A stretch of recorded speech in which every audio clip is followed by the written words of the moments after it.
ನಮಸ್ಕಾರ ವೀಕ್ಷಕರೇ, ಸವಾಲ್ ಟಿವಿಗೆ ಸ್ವಾಗತ. ನಾನು ಶ್ರುತಿ. ಇಂದಿನ ನಮ್ಮ ಧಾರ್ಮಿಕ ವಿಷಯ ದೇವಸ್ಥಾನದ ಮುಂದೆ ಪಾದರಕ್ಷೆ ಬಿಡುವುದು. ದೇವಸ್ಥಾನಗಳು ನಮ್ಮ ಸಂಸ್ಕೃತಿ ಮತ್ತು ಧಾರ್ಮಿಕ ಜೀವನದ ಪ್ರಮುಖ ಕೇಂದ್ರಗಳಾಗಿವೆ.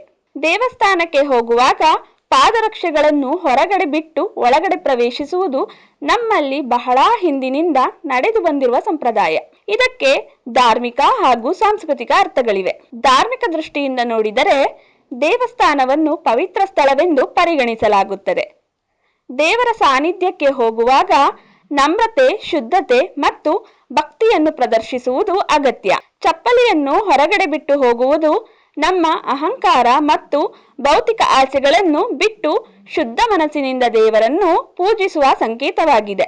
ಸಾಂಸ್ಕೃತಿಕವಾಗಿ ನೋಡಿದರೆ ಈ ಸಂಪ್ರದಾಯವು ಶಿಸ್ತು ಮತ್ತು ಸಂಯಮವನ್ನು ಕಲಿಸುತ್ತದೆ.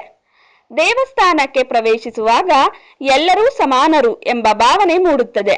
ಶ್ರೀಮಂತ, ಬಡವ, ದೊಡ್ಡ, ಚಿಕ್ಕ ಎಂಬ ಭೇದ ಇಲ್ಲದೆ ಎಲ್ಲರೂ ಪಾದರಕ್ಷೆಗಳನ್ನು ಹೊರಗಡೆ ಬಿಟ್ಟು ದೇವರ ಮುಂದೆ ಸಮನಾಗಿ ನಿಲ್ಲುತ್ತಾರೆ.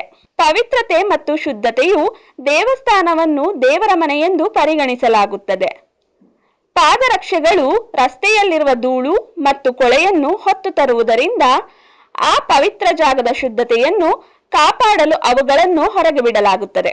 ಪುರಾತನ ನಂಬಿಕೆಗಳ ಪ್ರಕಾರ ದೇವಸ್ಥಾನದ ನೆಲವು ಮಂತ್ರಗಳ ಪಠಣ ಮತ್ತು ಪೂಜೆಗಳಿಂದಾಗಿ ಧನಾತ್ಮಕ ಕಂಪನಗಳನ್ನು ಹೊಂದಿರುತ್ತದೆ. ಬರಿಗಾಲಿನಿಂದ ನಡೆಯುವಾಗ ಈ ದೈವಿಕ ಶಕ್ತಿಯು ನೇರವಾಗಿ ಪಾದಗಳ ಮೂಲಕ ನಮ್ಮ ದೇಹವನ್ನು ಪ್ರವೇಶಿಸಿ ಮನಸ್ಸಿಗೆ ಶಾಂತಿ ಮತ್ತು ನೆಮ್ಮದಿಯನ್ನು ನೀಡುತ್ತದೆ. ದೇವಸ್ಥಾನದ ಮುಂದೆ ಚಪ್ಪಲಿ ಬಿಟ್ಟು ಹೋಗುವ ಸಂಪ್ರದಾಯವು ನಮ್ಮ ಸಂಸ್ಕೃತಿಯ ಮಹತ್ವದ ಭಾಗವಾಗಿದೆ. ಇದು ಭಕ್ತಿಯಲ್ಲಿ ಶುದ್ಧತೆ, ವಿನಯ ಮತ್ತು ಸಮಾನತೆಯನ್ನು ಪ್ರತಿಬಿಂಬಿಸುತ್ತದೆ. ಧಾರ್ಮಿಕ ನಂಬಿಕೆಗಳ ಜೊತೆಗೆ ವೈಜ್ಞಾನಿಕ ಹಾಗೂ ಸಾಮಾಜಿಕ ಅರ್ಥಗಳನ್ನು ಹೊಂದಿರುವ ಈ ಆಚರಣೆ ದೇವಸ್ಥಾನದ ಪವಿತ್ರತೆಯನ್ನು ಕಾಪಾಡುತ್ತದೆ.